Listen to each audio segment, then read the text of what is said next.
Alors Bruno Le Maire, François Hollande a donné une interview au Monde avant un sommet européen aujourd'hui même.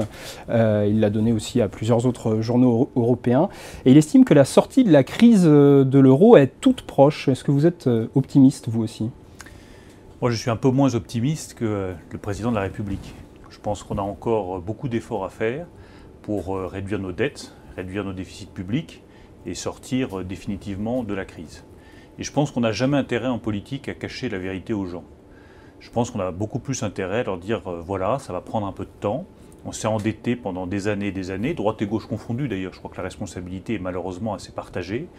Pour sortir de cet endettement qui affaiblit la zone euro, qui affaiblit notre croissance, qui nous empêche de créer des emplois, il faudra encore un peu de temps.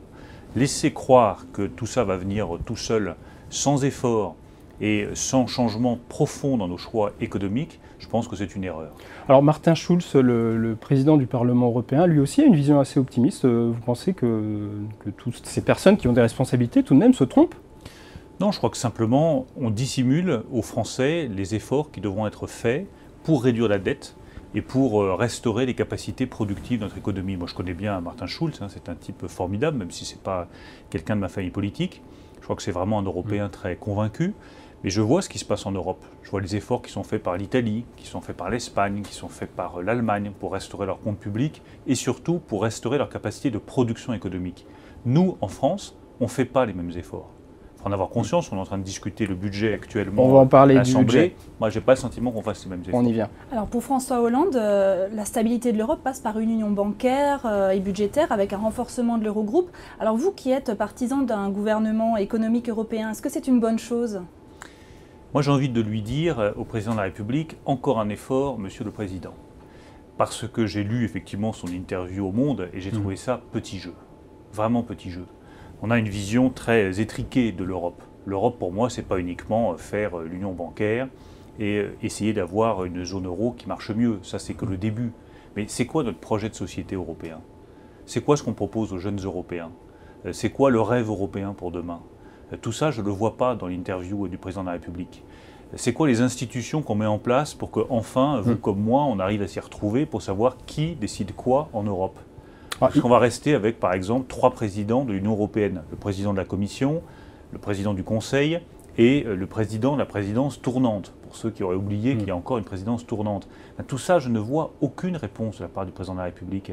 Il s'est enfermé dans une logique très technique, de court terme, sans projet de société européen. Moi, je veux un projet de société européen. Alors François Hollande parle tout de même de l'Europe des cercles. Ce serait donc des groupes de pays qui avanceraient chacun à leur rythme dans l'Union européenne. Vous êtes pour une Union européenne politique beaucoup plus forte que ça. Est-ce qu'il faut préparer les États, leurs habitants, leurs élus aussi, à abandonner encore du pouvoir à l'Union européenne? Comme sur le budget, par exemple, on s'en rapproche. Il ne s'agit pas d'abandonner du pouvoir. Il s'agit de bien comprendre que le pouvoir est en train de le perdre déjà. Parce que le pouvoir est en train d'être pris par les investisseurs, par les marchés financiers, par les grandes multinationales, par tous nos créanciers qui réclament le remboursement de leurs dettes. Et on voit bien en Espagne, en Italie, en Grèce, au Portugal, et aussi un peu en France, comment on perd du pouvoir. Parce qu'on n'a pas su se rassembler et essayer d'être plus fort face aux marchés financiers et face aux investisseurs.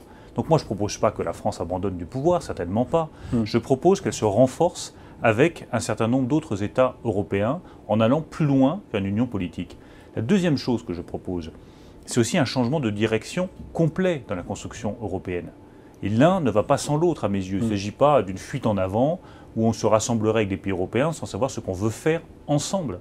L'Europe qui devient un grand marché où les marchandises circulent librement, sans aucune protection, sans défendre nos emplois, sans défendre nos salariés, sans défendre nos étudiants, nos universités. Moi, tout ça, ça ne me va pas du tout. Je l'ai vécu comme ministre de l'Agriculture. Quand je vois, par exemple, que dans les cantines scolaires en Normandie, on fait venir des pommes du Chili parce qu'elles sont moins chères, sans privilégier les pommes produites en Normandie, qui sont produites à proximité, cette Europe-là, moi, j'en veux pas. Que les choses soient claires.